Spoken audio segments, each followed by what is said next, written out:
Connie with SimplySimpleStamping.com. Thank you so much for joining me for today's 2-minute tip. We're talking upcycling this month. How to take those things that are typically trash, how we're going to incorporate those into our stamping. Today we're going to be talking about pop-top tabs.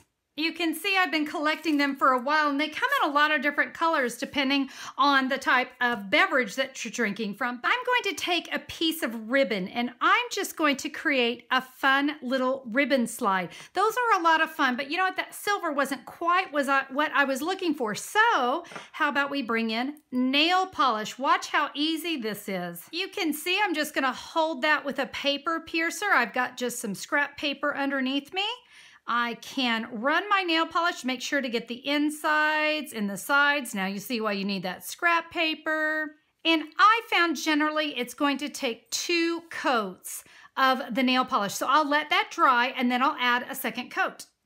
So this one is dry. We can just add our ribbon, slide it right through there, and it creates just a fun little buckle. Let me show you a card that I created using that technique.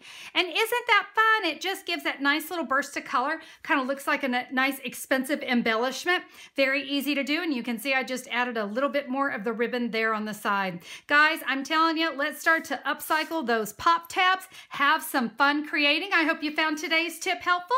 We'll see you guys on the next video. Bye-bye.